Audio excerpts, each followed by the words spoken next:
ain't really popping like me. He ain't really got it like me. He can get knocked off, I can get knocked off too. But you can get knocked off for free. I'm from VA, now I ain't MIA, but I still ride around with the heat. Still ride around white tee. Still fresh fade every week. Still put your baby boy to sleep. Boom. Welcome to the 395 podcast. This is episode 2 of season 2. And tonight, I don't have a guest here yet because we're still working on getting a bigger place to set up, which is going to be in the near future. But right now, I'm going to call a really good friend of mine, David Robbins. He is a 6-0 pro out of Cleveland, Tennessee. This is my dog. American Killer Bees in Cleveland is like one of my side gyms that I go to when I'm training for like fight camps and stuff. So, yeah, this is one of my really good friends. He has a big fight coming up. So I'm just going to holler at him and ask him, like, how's he feel about everything that's been placed in front of him and just see how he's doing. So let me call him right now. Let's go.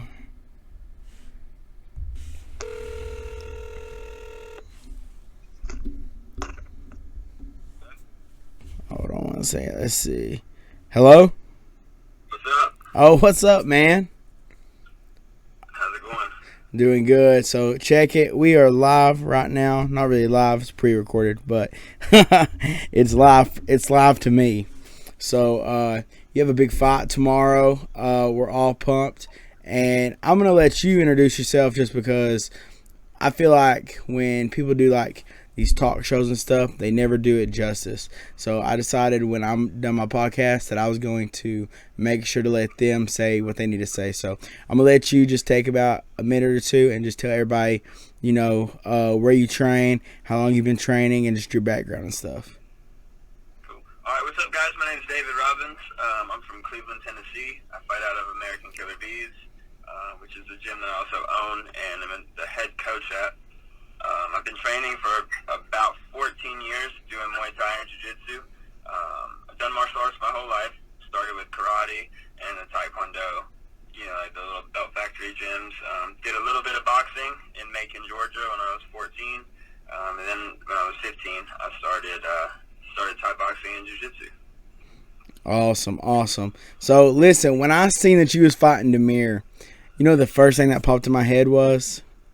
What? Is when I used to come over and train and I'd be staying the night with you and we'd be up late at night and we'd just be talking about all these fighters and stuff around the region, and Damir was one of them that we would talk about. We would always say that, you know, that we thought that he was a killer in the region and stuff, and you always had this real high respect for him, and I just think it's awesome now that, you know, I've heard you say such great things about him and now he's standing across the cage from you.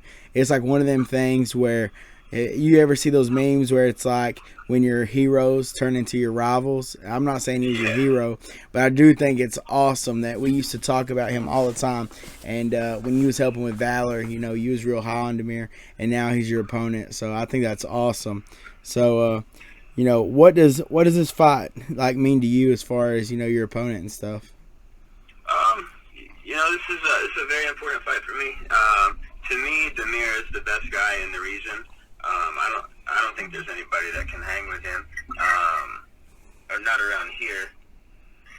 The night I fought for my first MMA title, it was back in 2016. He was making his pro debut, and he fought a guy like Robert Brown or something from American Top Team in Coconut Creek, and they had a freaking war. I remember watching that, thinking like, "Oh shit, man! Like, I gotta step it up if I'm gonna be fighting pro, because this guy's good as hell. He's only just an hour up the road, you know." So, you know, this is a true test for me. I'm very excited to take on the challenge. I like Damir a lot. He's a nice guy. Always been friendly with me, and I'm just excited to give everybody a show. I think that the two of us together will put on a great performance. Hey, I think so too. Listen, when I seen that y'all was fighting, I got tickled to death. I was like, you know, like, because you know how it is, man. When you turn pro, everybody is a critic. Everybody, even when you're not a pro, when you're an amateur, everybody's a critic. Everybody has stuff to say. You have those keyboard warriors, and it's like, it feels good to like get that fight to where people are like, holy cow, like, you know. It was kind of like how I was with Aaron Bush out of Ohio. It's like everybody always said that I fought cans. But then when I fought him, everybody was like, oh, Chandler's going to lose. And then I went out there and won. So it feels good to get that. It feels good to get like that fight. And I've told everybody, I think I've told you since I've ever trained with you. I still, to this day, I've went to California. I've traveled all around, and I still think to this day that you're one of the better people I've ever trained with. So, dude, I have no doubt in the world that you're going to put on a show, and I'm excited for this opportunity for you. I appreciate it, man. I train with a lot of good guys. I've done this for a really long time. So, I've come across some really good guys, and I know I've always been in the gym with them, and I've sparred with them, like high-level pros and stuff, and I've always thought, like, man, that wasn't that bad. That wasn't hard. Like, this guy's no better than me. But, fighting and sparring are two different things, and it's fun to see how far I can keep going, because I don't really know where I'm at skill-wise, you know what I mean? So they just keep putting guys in front of me, I keep beating them. So it'll be nice to be tested. Hey man, I've seen you win plenty of kickboxing, Muay Thai matches, and you have a black belt in jiu-jitsu, so no doubt about it that you're definitely ready for the task, And I say, still to this day, one of the best people I've ever trained with. I love coming down there. I know a lot of things have happened to where I had to grow up a lot after having a kid. I'm just now getting balanced out. But I love coming down there and training. As soon as the opportunity presents itself, I'm definitely going to be back down there with you and Big Sexy Billy Swanson and just be down there with my boys again. Yeah, you're welcome anytime, man. We always have a good time. So you can come when you don't have a fight coming up, Chandler. I know. So what exactly do you think this fight does for your career? Because I'm not going to sit here and say, oh, man, you're going to lose, you're going to win. I'm going to say, yo, David, you're ready. This is the fight that you work for. When you win, what's it do for your career? I think this could be the fight that the bigger shows are looking for me to get a win over a guy like this, He trains with hot sauce every day, so I'm sure that somebody has their eyes on this fight. And for me to move up and be 7-0, 7-0, that's a nice record. You see guys, on bigger shows with less wins than that. So I don't want to say something and jinx myself on what might happen, but a win definitely. Every win always is a nice big step forward, and I think I'm getting to the point now that it's just pretty much it could be any fight, Oh, absolutely. So, realistically, now you're under some serious management, the same management as I believe John Jones. If you was to win this belt, would your first priority be to defend it, or would you instantly, because Damir is one of those guys, with Luis Pena, he beat him, UFC. Jonathan Pierce beat him, UFC. So if you beat him, he is a name. He is a name everybody knows. So if you was to beat him, would you stick around and try to defend your belt, or would you talk to management and try to move on to a bigger show?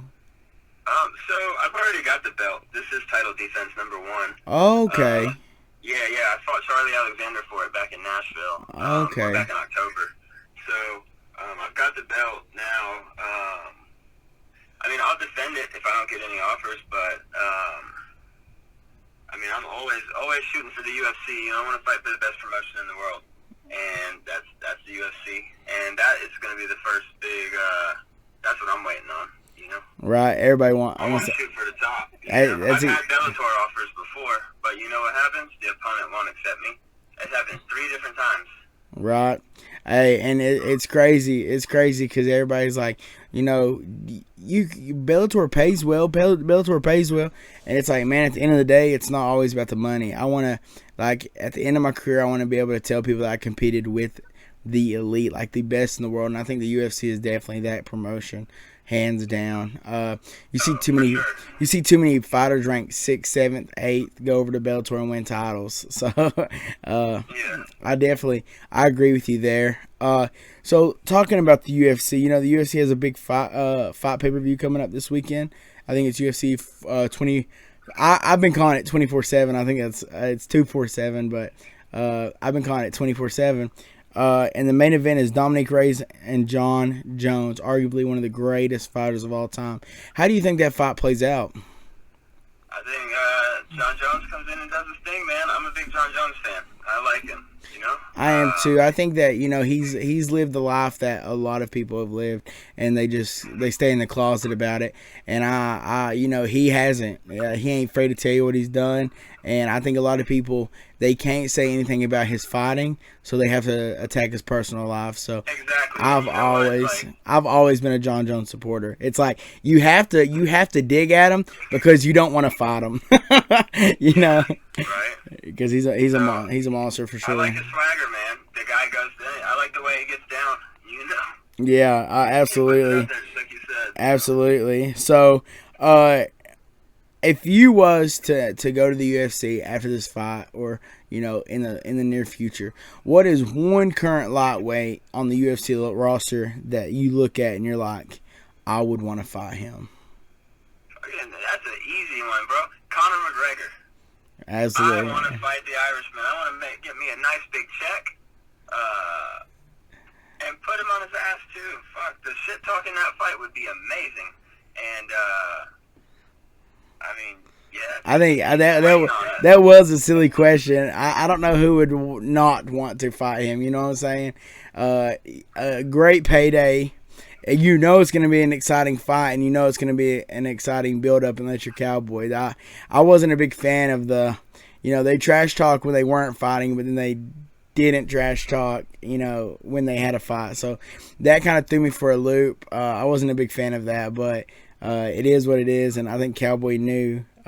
He was talking crap to McGregor when McGregor wasn't that big of a name, and then once he got the fight, he was like, "Oh God, like this guy really is the real deal." So I think that's why they toned it. That's why they toned it down. I think I could beat him too. Hey, listen, absolutely, stars are limits. I've seen crazier stuff happen. And it's not crazy by any means. People just got to see my name. Right, exactly. They got to watch me get down first. Exactly. But absolutely, I don't. That was a great pick. I do not blame you. That's if I was lightweight in third grade, so I haven't. You know what, though, Chandler? Even if I lose, it's gonna be red panty night back in Cleveland. Right. Win. Right. You don't lose in that fight. There's no such thing as a loss. So okay. So of course I know. There's tons of people in Cleveland that support you. There's tons of teammates that's been a part of this camp and everything. So this is your time. If you want to thank them, that right now would be the time. Give some sponsors some shout outs. Anything you want to do, buddy. All right, cool, man. I want to thank everybody at AKB Cleveland here in town. Every single person in the gym helps me get ready. Even if it's just a little kid that in my kids class, when I'm teaching, I'm constantly sharpening my technique. So without them, I wouldn't be as sharp as I am. I've got to give a huge shout out first and foremost to Dan Darver. Dan stuck it out with me through this whole weight cut. He was wiping me down, carting off the sweat. That guy's been there. He's been my good friend for over 10 years, and he continues to stick by me all the time. Gotta love Dan.